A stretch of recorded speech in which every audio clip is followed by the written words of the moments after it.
All right, good morning, everybody. It is Saturday. The weekend is here, looking great in the city of Atlanta. We're showing you a live look right now of Midtown. This first full weekend of summer is upon us.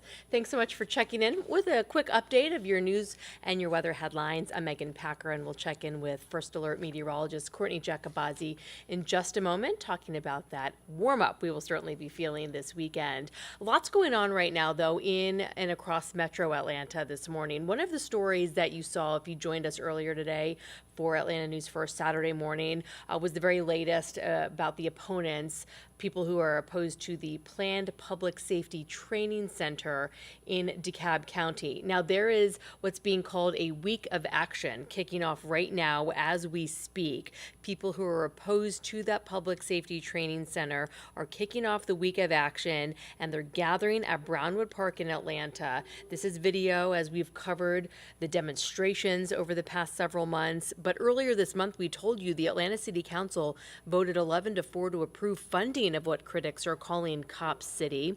It would be a $90 million facility for training for Atlanta police and Atlanta firefighters.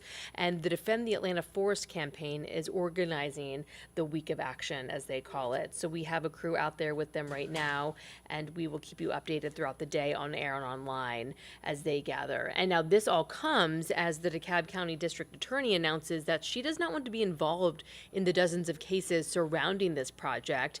DA Sherry Boston withdrew her office because of a fundamental difference, she says, in philosophy with other agencies. So now the Georgia Attorney General's office will handle the cases. More than 42 people are facing several different charges, some of them domestic terrorism related charges related to arrests that have happened out there at that site. There is some progress being made out in Hollywood that is certainly affecting the film industry right here in Georgia. The Directors Guild of America approved a new contract last night. 87% of its members voted for the 3-year deal. The contract mandates that artificial intelligence will not replace some duties performed by union members. It also bans the use of live ammunition on set. However, no progress being made yet when it comes to that writer's strike that we've been talking about. The Writers Guild of America going into its 8th week now with just no sign of progress being made. Members of that union want better job security and more guarantees around streaming service. And then next up, we've got to talk about the Actors Union. They are trying to finalize a contract before their current one expires at the end of the month. You know, the film business is huge here in Georgia, so this impacts things that are shooting in our state as well. So a lot of people are watching this one really closely of what happens with these different unions representing the people that work on movies and TV sets. It was a beautiful morning out in Piedmont Park. There was a 5K out there in the park in Atlanta. It's a growing one, too. The Atlanta HBCU Alumni Alliance Run and Walk 5K started at 8 o'clock. You can see our crew was out there with them bright and early. This has grown over the years since it started back in 2008. Again, thousands of people were out there today. The president of the Atlanta HBCU Alumni Alliance tells us that he never imagined that the run would become this big, but he's not surprised that it did. All of the money raised out here goes towards scholarships for people to attend HBCUs. And the organizer says that also started as a great way just to get people outside and get moving and exercise. And what a nice day they had for it. If you are looking for a job, if you know somebody looking for a job, there is a job fair happening as we speak. It's Fulton County Schools. They are looking to fill a variety of positions. And some of the spots they are looking to fill are substitute teachers and bus drivers and police officers and maintenance workers. So the job fair is happening right now. It's at Sandy Springs, North Springs High School, which is in Sandy Springs, until 1 o'clock. So if you are in the market for that kind of work, you can head out there and talk to them. You never know. Maybe you'll find your perfect fit.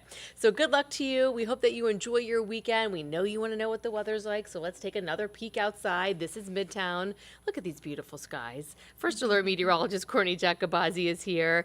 And summer is here as well, Courtney. We have all been wondering where it is. Because it was not here this past week. No, we had 70s for the start of summer, so definitely very odd for this time of year. It was one of the coolest starts to summer we've ever had on record. But now, looking over Midtown, you have those fair weather cumulus clouds starting to form. They look like little cotton balls in the sky.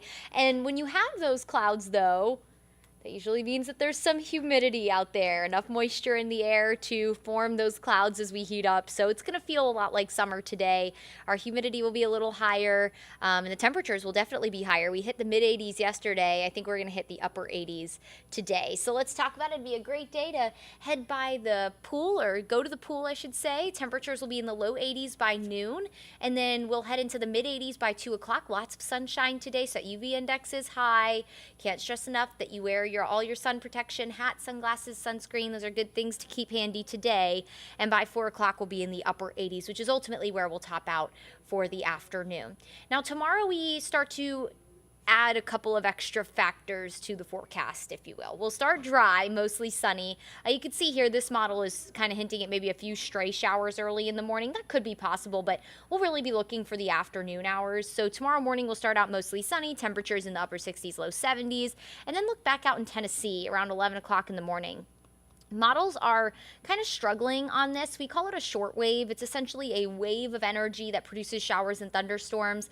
They're very small scale, so models struggle on kind of pinpointing exactly when and where these are going to form. Very early this morning when I got in and was making my forecast, the short wave was staying out in Alabama and not really impacting us. But now, as you can see, between around 3 and 6 o'clock in the evening, that kind of lines the Alabama-Georgia line and extends into West Georgia and brings a chance for showers and thunderstorms. Now, along these little short waves, you can experience some very gusty wind and heavy rain, so we'll be watching for that through the afternoon. It'd be a good idea to just have the First Alert Weather app handy. It'll let you know when that thing's on the way for sure. So it does look like models now are starting to hint that that shortwave could move into the area tomorrow afternoon, and that could last until about 6 o'clock as it quickly pushes south. Now, as we head into Monday, a cold front will start to move into the area, and that could bring us the chance for maybe a few thunderstorms. 1 or 2 could be strong to severe. We do actually have a level 1 severe risk for Monday, which means essentially any storms that form, especially for the afternoon, we could maybe squeeze out an isolated strong to severe storm. We'll be looking for gusty wind and small hail in any storms that do become strong to severe. So that'll be on the way for Monday. We could have a few showers as early as the morning, but the afternoon again is when we'll be watching for maybe a few stronger storms. And then right behind that, we'll actually have some drier air, so that cold front isn't going to cool us down. It's just going to slightly dry out the air a little bit. But then a ridge of high pressure is going to build in. And when this builds in, you've probably heard us talk about it, or if you've watched any kind of national news organizations, you know that Texas has been boiling. Well, it's because they've been under this ridge of high pressure. And that's going to start to slide east and encompass parts of the southeast, including Georgia. So when that does build in, that's going to create a warming trend for us. And we're going to go into the 90s. In fact, it looks like we could head into the mid 90s by Thursday. I have us at 94 right now, but expect some pretty high heat for the end of the week. Now, if this ridge doesn't slide far enough east and we're kind of on the fringe of it, we could have thunderstorms kind of right around the periphery, and that could make us a little more unsettled and a little cooler for the second half of the week. So there's still some fine tuning to do, but models are definitely hinting at a big warm up by the end of the week. So here's a look at your temperatures the next 6 days. We go into the 90s on Sunday. Tomorrow we'll be in the low 90s, upper 80s Monday, and then that cold front moves in Monday, but again, not really going to cool us down. It's just going to dry out the air slightly. But then we head into the mid 90s by Friday. Our average high is 89. So this is pretty normal for this time of year. We've been very cool so far for the spring and early summer. Summer, of course, officially started on Wednesday. So here's a look at Atlanta's most accurate 7-day forecast. Today, dry, mostly sunny, upper 80s. Tomorrow, we'll start the day dry, but we'll watch for maybe a few quick passing thunderstorms through the afternoon. It would be pretty linear. The feature that would move through would be pretty linear, and it would move through very quickly. So don't go canceling your plans, but if you start to hear thunder, head inside and then wait for those storms to pass until it passes you, and then you can go back outside and enjoy your day. Near 90 tomorrow.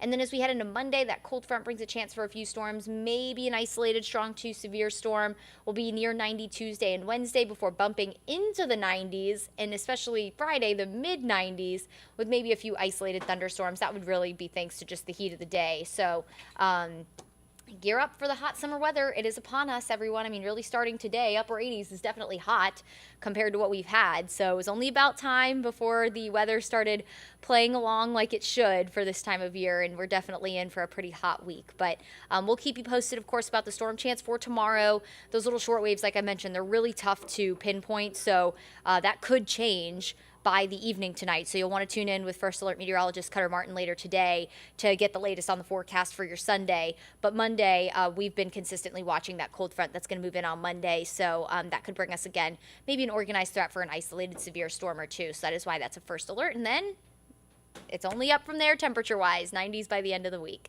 All right, everyone, I hope you enjoy your weekend. Stay cool today. And thanks so much for spending some time with us. We always enjoy when you can tune in, and we'll catch you here next time.